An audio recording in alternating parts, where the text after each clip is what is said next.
మాట. అందుచేతనే మూక కవి కూడా అంటాడు, తల్లి నన్ను చూడు, నన్ను ఎలా చూడాలో తెలిసిన, నీ ఇష్టం వచ్చినట్టు చూడకూడదు మోయ్.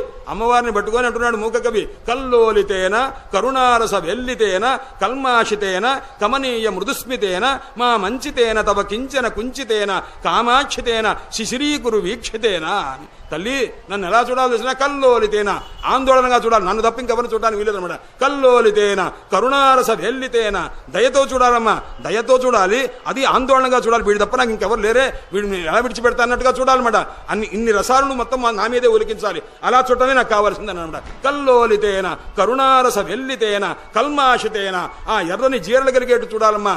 కమనీయ మృదుస్మితేన, అలానే ఆందోళనగా చూస్తూ కంగారుగా ఉండద్దమ్మా, చక్కటి చిరునవ్వు కూడా కావాలమ్మా. అందుకు కమనీయ మృదుస్మితేన మా మంచితేన తవ కించన కుంచితేన, అలా అని కళ్ళు పెద్దగా చేసి చూడద్దమ్మా, నేను భయపడతానమ్మా. అందుకోసం అరమోడ్పు కన్నులతో చూడదల్లి, అలా చూస్తే నాకు సంతోషమ్మ. కల్లోలితేన కరుణారస వెల్లితేన కల్మాషితేన కమనీయ మృదుస్మితేన మా మంచితేన తవ కించన కుంచితేన కామాక్షి తేన శిశిరీ